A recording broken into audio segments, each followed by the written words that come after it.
Something huge is happening in the Gulf. A new frontier in artificial intelligence is being built. But we're not just talking about code, we're talking about concrete and capital. It's a vision with incredible scale, incredible precision, and one very, very clear purpose: to own the future of AI. It all starts with a number that's, well, it's kind of hard to wrap your head around. $100 billion.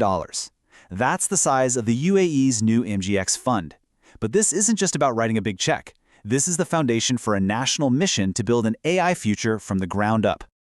And this quote, this really tells you everything you need to know about the strategy. It lays out two core goals. First, what they call sovereign control over their own AI, and second, and this is the really interesting part, getting that AI out of the cloud and into the physical world. So a $100 billion mission, what does that actually look like in practice? Well, to get it, you have to realize this isn't the kind of tech investment we're used to hearing about from, say, Silicon Valley. This is a strategic national play to build a new kind of economy. And here's the fundamental difference. Traditional venture capital is usually chasing a big financial return, right? Often from a new app or some digital product. But this sovereign investment, it's a whole different ballgame. The goal here isn't just profit, it's national self-sufficiency. It's about building the entire AI stack, from the physical hardware all the way up to the algorithms.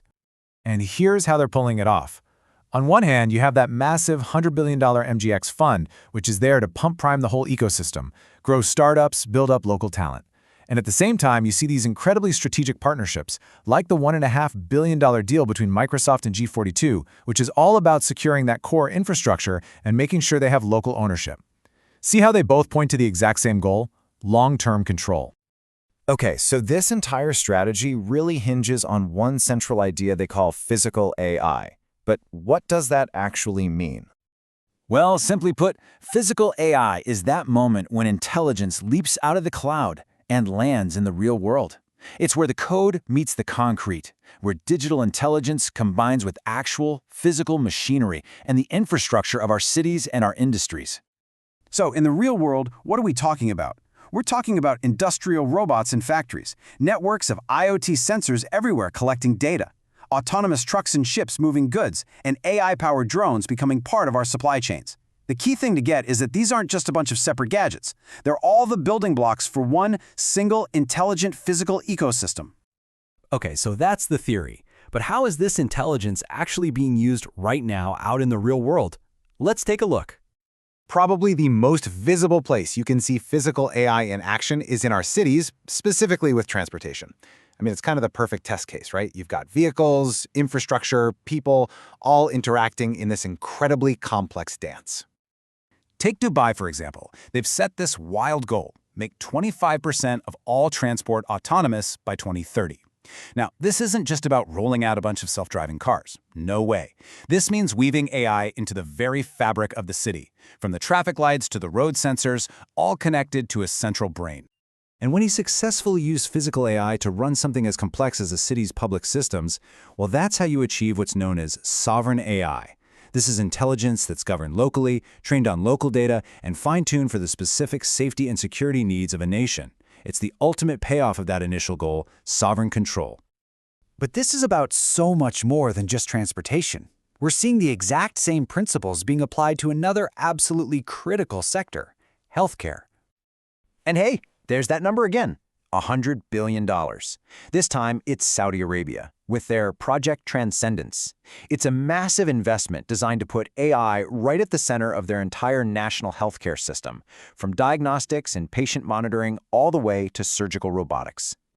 The economic side of this is just enormous. This isn't just the government spending money. They're literally creating a brand new market. In Saudi Arabia alone, the digital healthcare sector is projected to be worth $27 billion by 2030. That's huge. And this technological ambition also connects directly to one of the biggest challenges facing all of us: sustainability. What you're seeing is these sovereign funds are deliberately pointing their AI investments toward measurable environmental goals. They're using IoT sensors for real-time environmental monitoring, applying AI to make energy grids way more efficient, and even using blockchain to make sure supply chains are transparent and sustainable. So after looking at all these different applications in our cities, our hospitals, our energy systems, we can now circle back to the one big strategic goal that's driving all of it: At the end of the day, this whole thing signals a massive shift in thinking. It's a move away from just adopting foreign technology to actually owning the entire stack. Because if you control the AI infrastructure, the data, and the robotics, you reduce your dependency on others and secure your own future in the digital age. So when you put it all together, what we're really witnessing isn't just an investment in some new tech, it's the construction of an entirely new economic foundation. The nations of the GCC aren't just buying innovation off the shelf.